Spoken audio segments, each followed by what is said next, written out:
Next on Unsolved Mysteries, an old freighter sets sail for Haiti with a beautiful young journalist on board she's never seen again.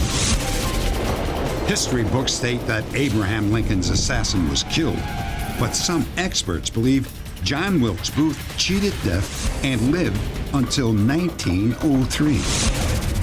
A hitchhiker gets a ride from a kind stranger and then later murders the man's mother. And a mysterious substance was falling from the sky, bringing sickness to a small town. Join us. These cases have twists and turns that you will hardly believe.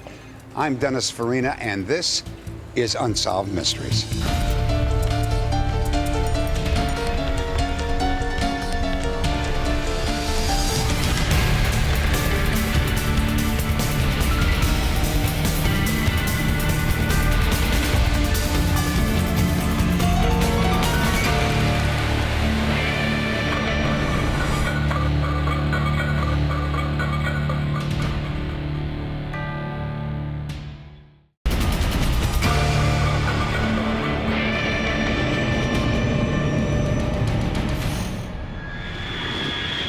Oakville, Washington.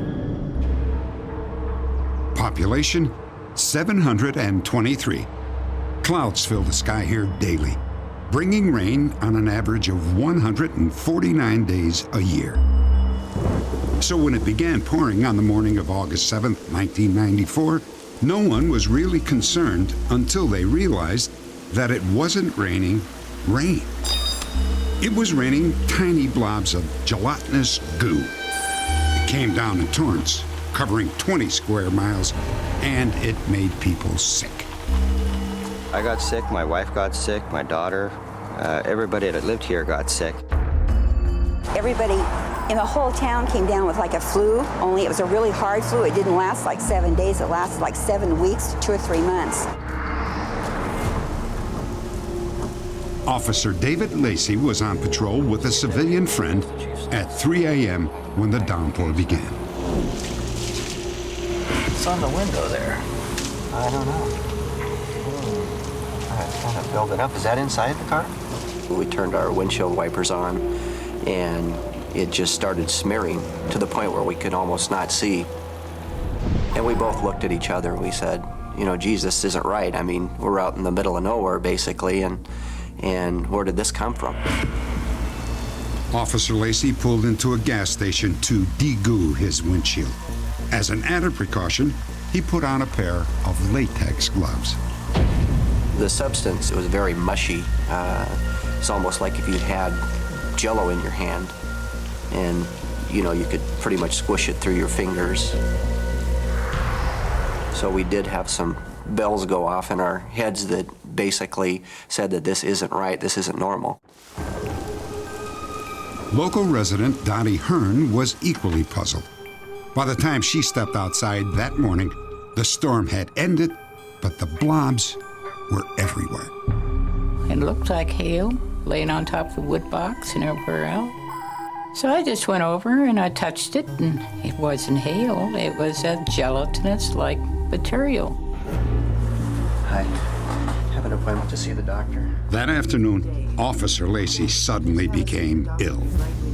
I was to the point where I could hardly breathe.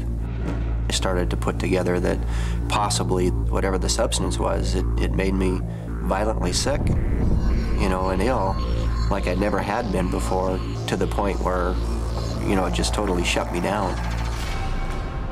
Across town, Dottie Hearn was also sick. I started feeling dizzy. Everything started moving around, and it got worse, and as it did, I became increasingly nauseated. Mom! An hour later, Dottie's daughter and son found her sprawled on the bathroom floor. Have you been throwing up? Yes. Donnie, she was cold, drenched with perspiration, pale. My mom had been vomiting. She had extreme vertigo. She complained that she had difficulty with her vision. Her vision was blurring. Dottie would spend the next 3 days in the hospital. The diagnosis, a severe inner ear infection. For some reason, as we were going out the door, I remembered the substance, and I wondered if perhaps it might have had some sort of an effect on her, if it might have made her sick. So I opted at that moment to take a sample of this gelatinous material to the hospital. A lab technician found a startling clue. The substance contained human white blood cells. But exactly what it was or why it fell from the sky could not be determined. The goo was immediately sent to the Washington State Department of Health. It was very uniform. There was no structure that we could see visibly or with a microscope. I set it up on various microbiological media and attempted to isolate bacteria. Mike McDowell discovered that the sample was full of 2 species of bacteria, one of which makes its home in the human digestive system. The initial speculation was that it might have been human waste from an airliner. However, the FAA ruled that out because under the regulations, human waste is dyed blue. The substance was not blue. It was crystal clear in color. The blobs rained down on Oakville 6 times over a 3-week period. Dozens of people got sick. Several dogs and cats died after coming in contact with the drops of goo. Here we have sample number 12876. Nearly a year after Dottie Hearn's illness, she took a sample of the material that she had stored in her freezer to a private research lab. I saw what I think was a eukaryotic cell, which is basically a cell that has a definable nucleus and is found present in biology, in most animals. Translation? The goo was alive. But where did it come from? Someone theorized that since the Navy had been conducting live bombing runs at sea, they might have blown up a school of jellyfish. And of course, this jellyfish would have been thrown up into the air and floated 50 miles inland, and over a period of 3 weeks, fallen 6 times. I find that somewhat preposterous. Now, if that were jellyfish floating around up there for that long, they would have smelled to high heaven. The Air Force confirmed that practice bombing runs were being conducted over the Pacific. However, they denied any knowledge of the unknown substance or any involvement in creating or dispersing it. But some of the locals were not reassured.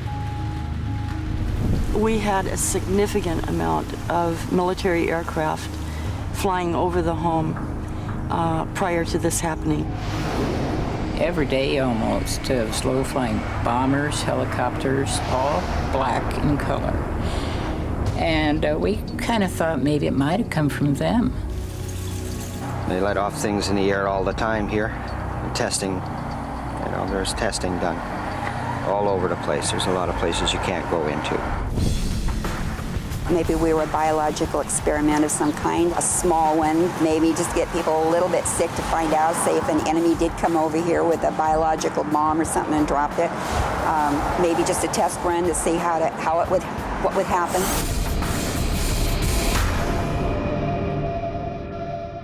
Today, it's impossible to say what the goo was or where the goo came from, simply because all of the goo evidence has disappeared. The Washington Department of Health says that it can find no record of what happened to the samples that it received. Next, a ship carrying a young woman mysteriously vanishes on a voyage to Haiti.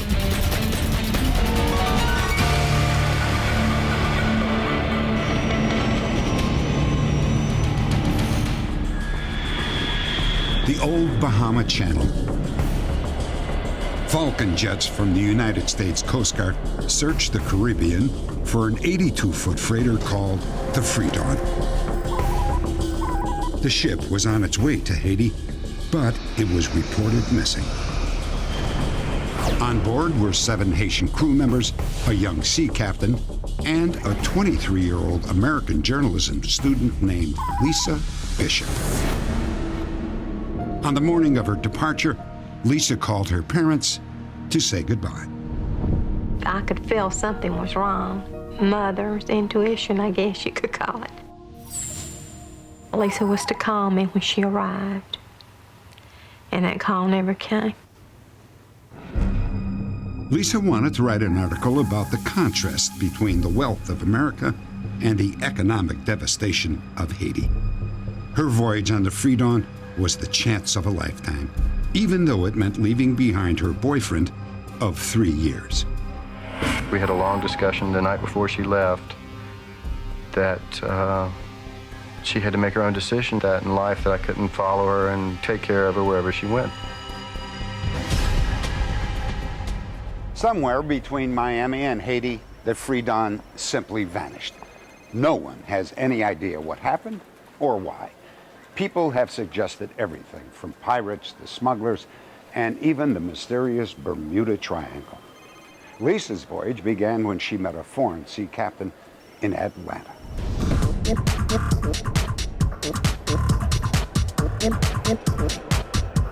At a nightclub owned by her boyfriend, Paul Cornwell, Lisa met a 28-year-old German national named Florian Meyer-Borsch. Florian was a marine mechanic and sea captain who had sailed throughout the Caribbean. Florian, from what I've learned about him, is a drifter, and he sponges off of people, freeloads. Lisa, Christmas in the Caribbean. Think about it. I know, it sounds wonderful. A year after their first meeting, Florian told Lisa of an upcoming voyage from Miami to Haiti. He invited her to join him. Lisa, it's right at your fingertips. Lisa's 3-year relationship with Paul Cornwell had been a rocky one. However, Paul was upset when Lisa told him that she planned to sail to Haiti with Florian. I didn't trust him with Lisa. Of course, I was concerned about Florian, being a young guy. And she tried to tell me there was nothing to worry about, there was nothing romantic. I tried to discourage her, as her parents tried to discourage her from going because they were concerned about it. I expressed my feelings about it, that I didn't want her to go or anything, and Lisa was a very headstrong girl when she made up her mind to do something. At 2:30 in the afternoon, tugboats eased the Freedon through the Miami River as it headed out towards open sea.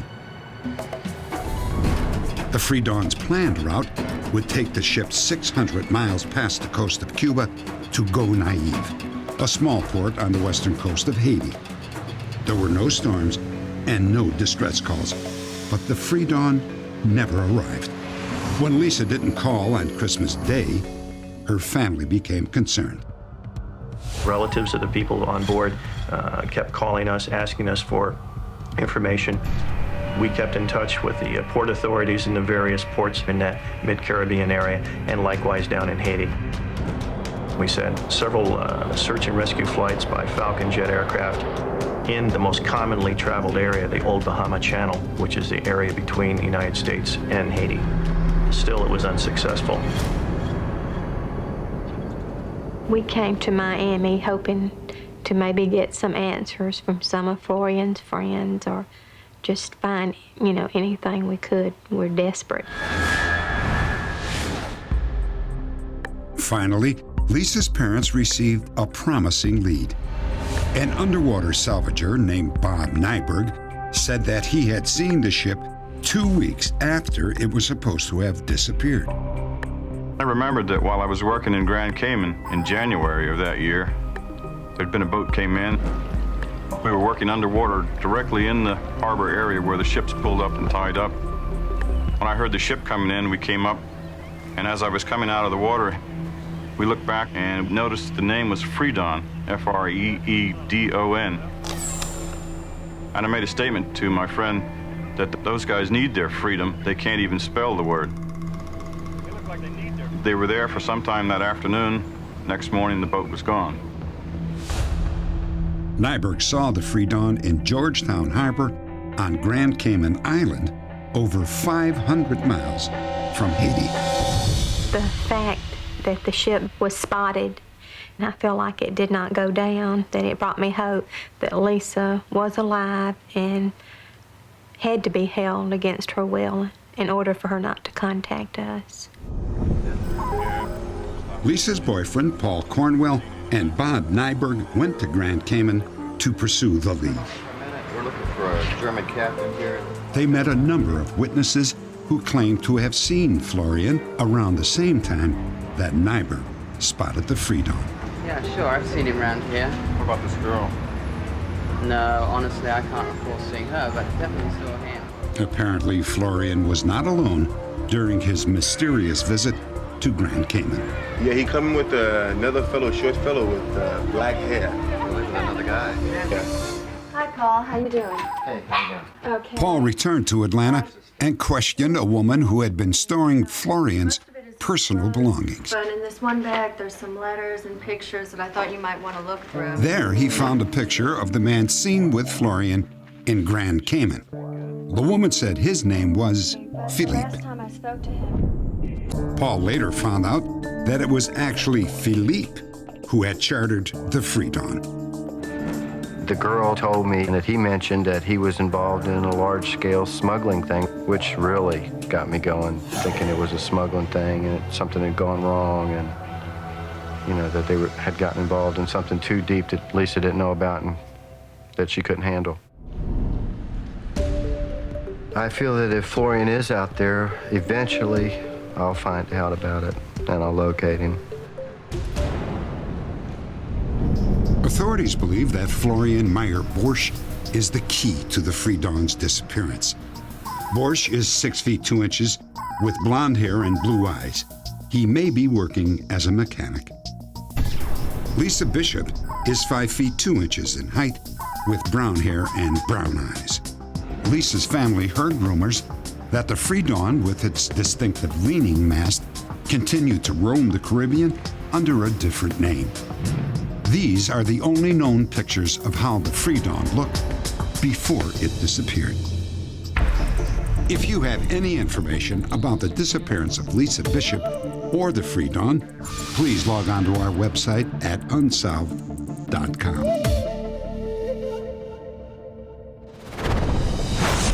Next, stunning evidence suggests that Union soldiers hunting Lincoln's assassin may have killed the wrong man and let John Wilkes Booth escape to freedom.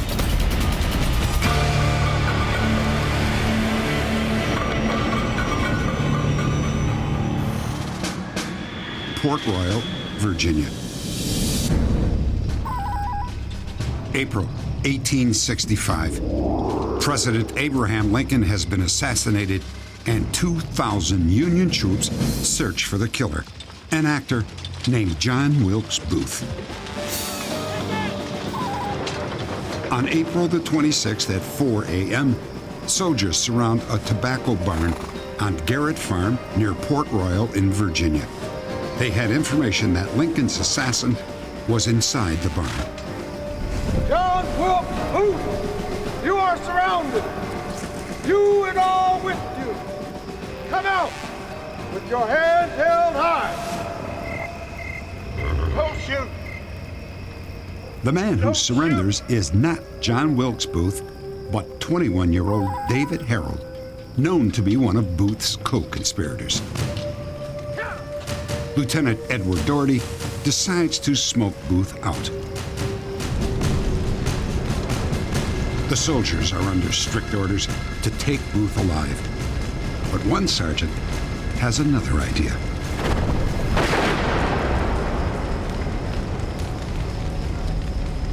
Two soldiers drag the body from the barn, but is it really John Wilkes Booth? There is tremendous physical evidence which proves beyond a doubt John Wilkes Booth in reality was not killed by the federal government officers as they claimed. In fact, lived until January 13th, 1903, when he died in Enid, Oklahoma Territory. Those who challenge the official account believe that in the confusion following the Civil War, evidence may have been recorded incorrectly or maybe even covered up. Even some high-ranking military officers question the official story of Booth's death. Work the company, let's move them out.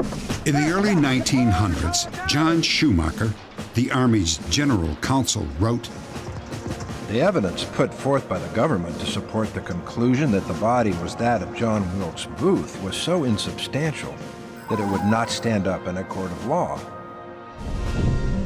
Nate Orlowek and Dr. Arthur Chitty spent years independently studying the Lincoln assassination.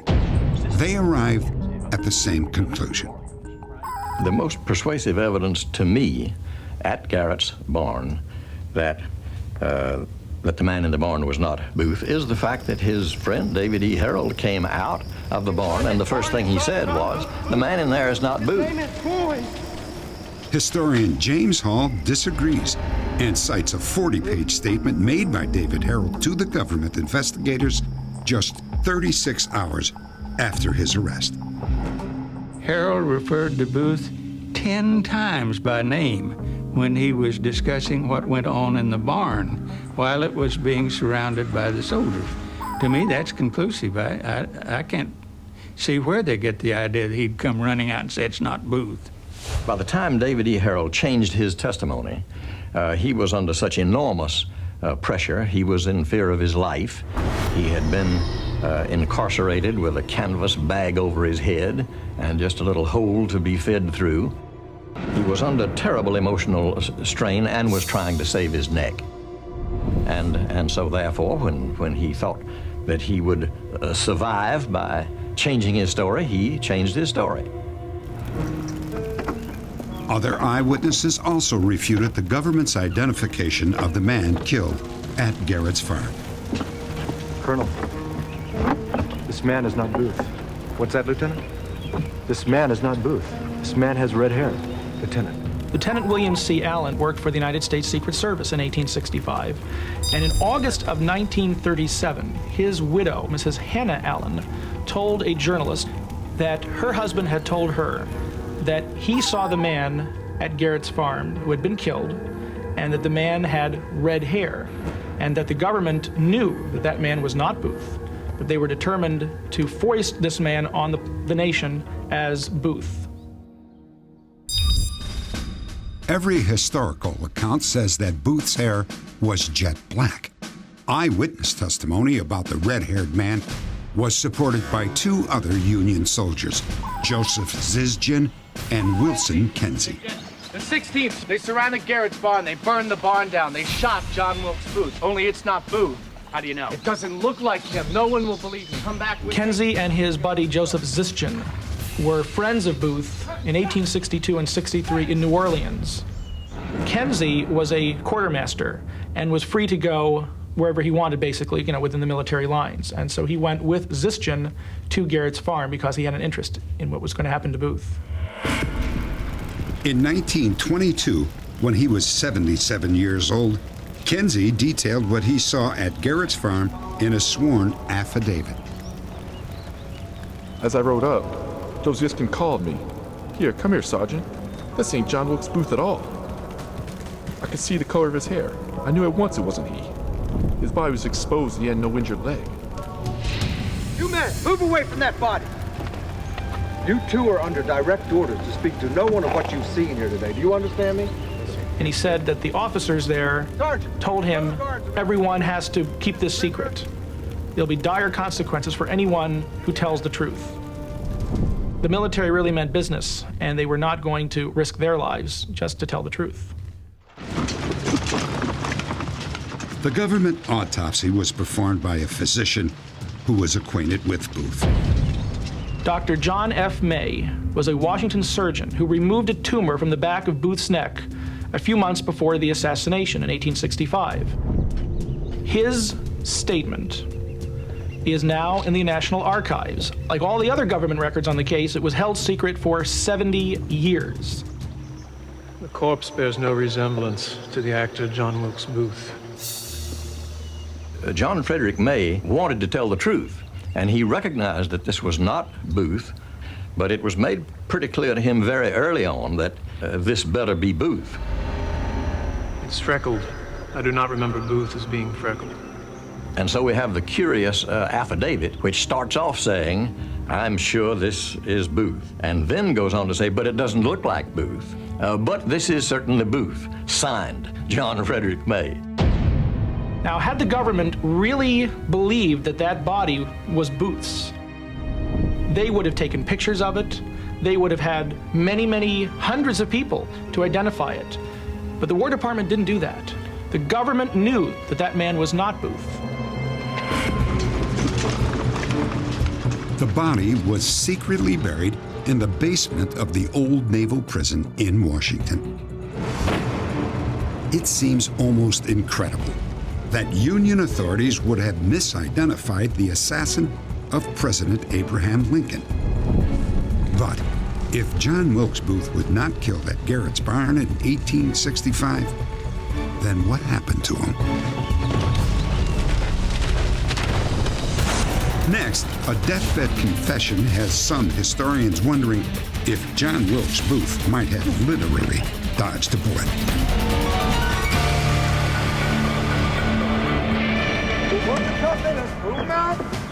In 1865, the government moved quickly to close the books on the Lincoln assassination.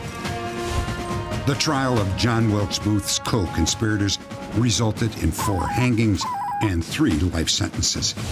The details of the conspiracy were classified as secret and hidden away.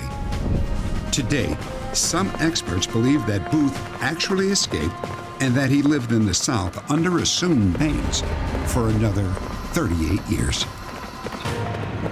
In 1907, an attorney from Texas named Finis Bates published a book called The Escape and Suicide of John Wilkes Booth. In these pages, Bates claimed that he learned the true story of Booth from a man named John St. Helen of Granbury, Texas.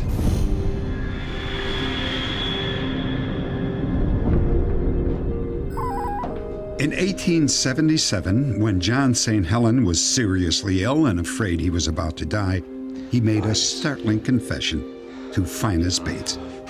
My name is not John St. Helen. It's really John Wilkes Booth, assassin of President Lincoln. If I die, tell my brother Edwin I'm dead. Well, Bates, of course, thought this guy was crazy. He had been told, as everyone else had, that Booth had been killed in 1865. So he thought he was just hallucinating. And Booth said to him, no, I really am John Wilkes Booth. And now that I've told you my secret, I want to give you the whole story. So he poured out for Bates a very long confession, detailing in great detail the kidnap conspiracy, the murder conspiracy, how he got out of Washington, how he escaped altogether. Escaped Washington, D.C. using a password. T.B. Road. St. Helen explained that all of the bridges out of Washington were closed after nightfall, and all were heavily guarded. Halt! But I must cross. I'm sorry, the bridge is closed. I have a password. Password? TB Road. All right, you may pass. One of the guards on duty that night, Frederick DeMond, wrote a letter that supports this account. In that letter, DeMond says that at about 10 p.m. that night, a captain rode up to the bridge and said, if anyone comes up using a certain password, let him through. And that password was TB Road. DeMond says that was very peculiar because never before had anyone been allowed to cross the bridge using a password. Bridge out of Washington is closed after dark. Not everyone who was on the bridge that night agreed. Sergeant Silas Cobb, who was in charge of the squad at the bridge, he didn't say anything about passwords. All he said was that I thought these people were proper people to go across the bridge, and I let them cross. John Wilkes Booth had broken his leg while fleeing. I'm gonna have to take your boot off so I can see your leg, all right? After secretly seeing a doctor, he continued his escape hidden in the back of a wagon. Though he was a fugitive, Booth made the dangerous decision to take personal papers that could identify him as Lincoln's assassin. And at one point, he heard someone shout, "Dar's dem soldiers now!" He thought they were Northern soldiers. So hurriedly, he was yanked out of the back of the wagon and hustled into the woods. When that happened, his papers and other personal effects fell out. Booth sent a messenger back for the papers, but then another messenger arrived with bad news. Mr. Booth, Union soldiers are riding in from Bowling Green. You need to be getting out of here. How far behind you are they? About 2 hours. Thank you. Thank you, General. Booth could no longer wait for his papers and left immediately. It was the man who was sent back to retrieve Booth's papers who was in the Garrett barn when it was surrounded by Union troops. This man carried Booth's papers, so he was identified as the assassin. I believe you, John. I want you to rest. All right? Rest. As it turned out, St. Helen didn't die after his deathbed confession. He left town as soon as he recovered. Finus Bates was convinced, however, that the story was true. And later on, Bates, that was the name of this young lawyer, embroidered the story nicely and wrote a book about it. Could it be possible that John St. Helen was really John Wilkes Booth? A comparison of photographs shows a striking resemblance. In 1903, while staying at a boarding house in Enid, Oklahoma, John St. Helen committed suicide by drinking a glass of wine laced with strychnine. Bates had the body preserved. He took many pictures of the body. And eventually, he had the body mummified to preserve it for posterity, to prove once and for all that the government had fooled us all, and he was going to not allow that cover-up to stand. In 1931, 6 Chicago physicians examined the mummified body of John St. Helen and recorded their findings in this affidavit. They specifically noted a scarred right eyebrow, a crushed right thumb, and a broken left leg. John Wilkes Booth is known to have had all 3 of these unusual characteristics. Did John Wilkes Booth actually escape Union troops only to kill himself 38 years later in an Oklahoma boarding house? Those who would know took that secret to their graves. Update. Though the story of John Wilkes Booth's escape may seem hard to believe, the Smithsonian Institute concluded that it was worth a closer look. The Smithsonian even proposed exhuming the body of the man killed at Garrett's farm, the man officially named as John Wilkes Booth. The Booth family agreed. However, a state court refused permission. The mystery surrounding Abraham Lincoln's assassination still remains. Coming up, murder shocks a small town when an unknown hitchhiker turns violent.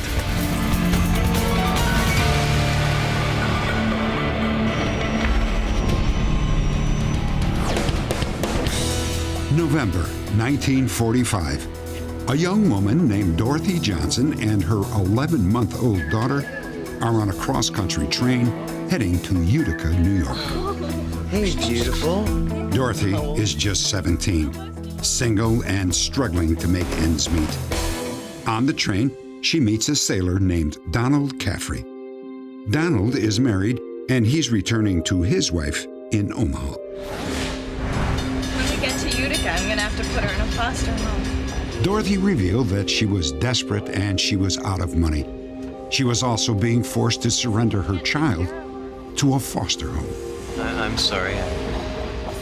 As we started getting closer to Omaha, I asked her if she'd like to have me take the baby home with me till she got settled and could send for the baby, or maybe I could bring it to her.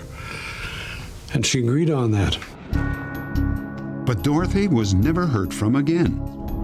Donald and his wife adopted the baby and named her Sandra. When Sandra was a teenager, she learned the truth about her background and she began to search for her birth mother. I think she got scared. I think she wanted me, but I don't think she had any help, maybe from her family, to help her try to get back to me. Update. On the night of our broadcast, Sandra's search came to an end. A viewer called with the news that Sandra's mother, Dorothy, had passed away. But Sandra also learned that she had an uncle and 2 aunts who were anxious to meet her. A month later, Sandra and her husband arrived in Syracuse, New York, to meet a house full of relatives for the very first time.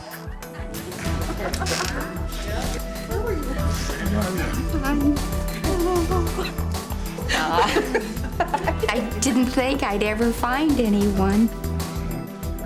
It just gave me chills. It just made me feel real warm. Like, oh, gee, what a nice family.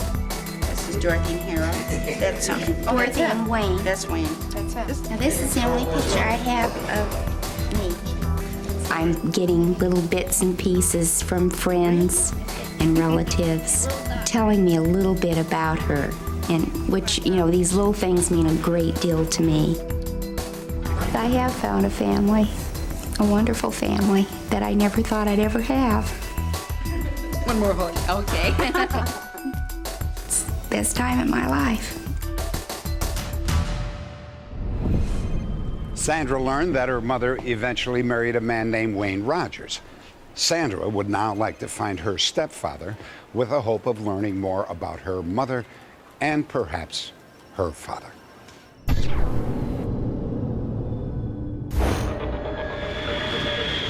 Harrington, Delaware. Cup of coffee, black. Around midnight, a factory worker named Charles Holden stops by a fast food restaurant at the end of his shift. It's a typical night for Charles until he walks back to his truck.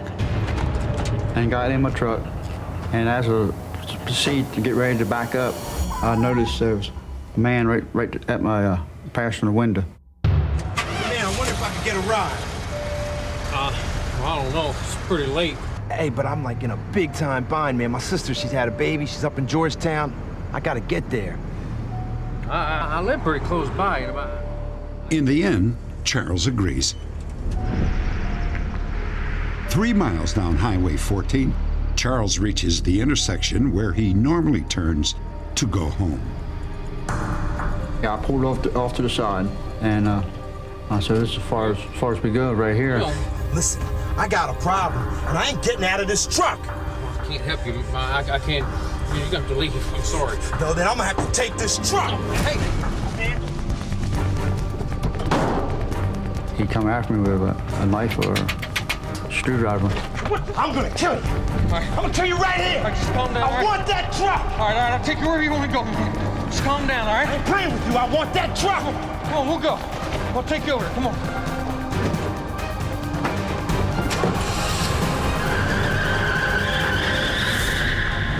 Charles speeds off in the opposite direction of his house so that the man cannot follow him home.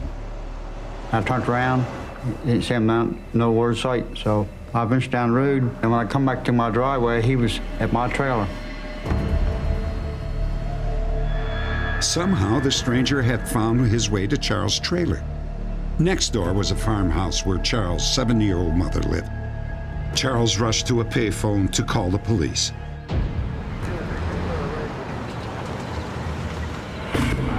How you doing? I'm Trooper Williams with the Delaware State Police. Are you Mr. Holden? Yes, ma'am. Mr. Holden just explained to me that he had been home by his residence and that he needed somebody to go back with him because this person was hanging around his mom's residence and his residence. Well, Mr. Holden, it looks like your house is secure here. All right. Could you come take a look at my mom's house? We walked across the grass and around to the back door of the residence, and that's when the two of us discovered that the back window to the back door was broken.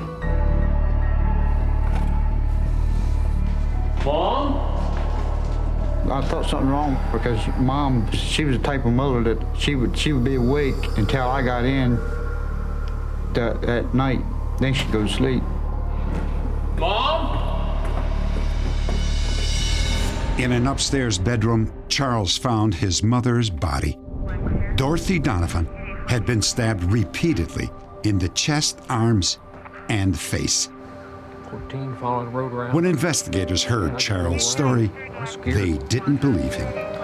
Okay, Charles, you're gonna need to come down and troop with us. We're gonna have to talk about this a little further, okay?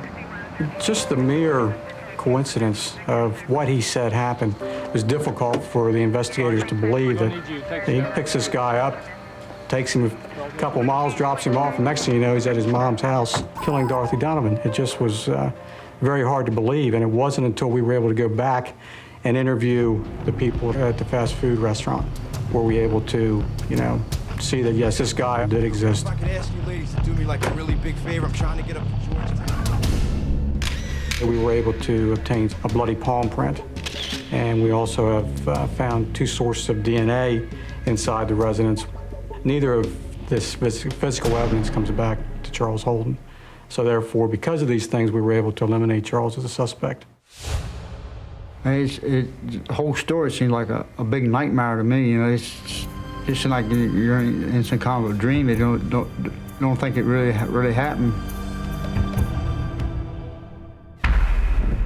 Update. For 15 years, detectives were baffled by this case, but finally convicted felon Gilbert Cannon was arrested for the murder. The bloody handprint on the banister, along with DNA evidence, linked Cannon to the crime. He was convicted and sentenced to life without parole.